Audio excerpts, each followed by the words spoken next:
2012 সালে প্রতিষ্ঠার পর 6 বছরে হাটবাজার ইজারা থেকে 50 কোটি টাকার রাজস্ব আদায়ের টার্গেট ছিল। এর 45% সংশ্লিষ্ট হাটবাজারের উন্নয়নে ব্যয় ছিল আইনি বাধ্যবাধকতা। কিন্তু সিটি বাজারে একটি শেড আর বুড়িরহাটে 14টি টিউবওয়েল বসানো ছাড়া আর কিছুই হয়নি, যাতে ব্যয় হয়েছে 7.5 লাখ টাকা। বছরের পর বছর উন্নয়ন না হওয়ায় ভোগান্তিতে ক্ষুব্ধ মানুষ। সেখানে যে পরিমাণ পানি পড়ে ওই লোক আর ব্যবসা করতে পারে না, চলে যায়। কিন্তু আমরা টোল তো কখনো কম দিই না তাদের। পানি হলে ম্যাক্সিমাম এই ড্রেনের পানিটা নামতে 2 ঘন্টা সময় লাগে। 2 ঘন্টা ব্যবসাবাদী করতে পারি না আমরা। জনগণের প্রতিনিধি, জনগণের গানের মধ্যে ভাড়া দিয়ে আদায় করে অধিকার, কিন্তু লাস্টে দেখা কচুটা। পানিটা যদি নামে যায় তাহলে মানুষের একটু চলাফেরা করতে সুবিধা হয়। সময় সংবাদের কাছে আসা একটি গোপন নথিতে মিলেছে দুর্নীতির প্রমাণ। অর্ধ শতাধিক হাটবাজারের এই নগরীতে মাত্র 21টির ইজারা দেখানো হয়েছে। একে অপরকে দায় চাপিয়ে এড়িয়ে গেলেন অভিযুক্ত সচিব ও প্রধান নির্বাহী। তবে ক্যামেরায় ধরা পড়ল তত্ত্বাবধায়ক প্রকৌশলীর স্বীকারোক্তি।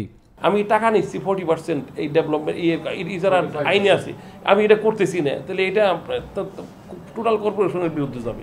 আমার বলবো আপনি সাক্ষাৎকার দিলেন কেন? এটা আমি চাকরি করি তো বুঝেন না, মানে তাহলে এটা হয় না, এটা হয় না, কেন বুঝেন না? এটা বুঝেন আমি চাকরি করি তো মেয়রের আন্ডারে। আমি আগের মেয়াদে মুখের কথায় পছন্দের লোকদের ইজারা দেয়া এবং ব্যাংকে জমা হওয়া ইজারার টাকা ফেরত দেখিয়ে আত্মসাতের গুরুতর অভিযোগ করলেন বর্তমান মেয়র। 15 লাখ টাকা ফেরত দেওয়া হয়েছে। মৎস্য আড়তের ঘটনা ঘটছে, ট্রাক টার্মিনাল ব্যাপারে ঘটছে। 29 লাখ টাকা ডাক হয়েছে, সেখান থেকে 24 লাখ টাকা ফেরত দেওয়া হয়েছে।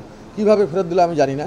কারা কারা আর এর সঙ্গে সম্পৃক্ত, কাদের স্বাক্ষরে এগুলো অনুমোদন হয়েছে, এটা তাদের বিরুদ্ধে অবশ্যই আইনগত ব্যবস্থা নেওয়া হবে। দায়িত্ব গ্রহণের পর দরপত্র প্রক্রিয়া উন্মুক্ত করে দেওয়ার কৃতিত্ব দাবি করলেও টেন্ডারে অংশ নিতে আসা সাধারণ ঠিকাদারদের পিটিয়ে বের করে দেওয়ার এই ঘটনা বর্তমান আমলের। আর এভাবে সবচেয়ে বড় হাটের ইজারা পেয়েছেন মেয়রের দলের লোক, তাও আবার গত বছরের চেয়ে 7 লাখ টাকা কমে। রতন সরকার, সময় সংবাদ, রংপুর।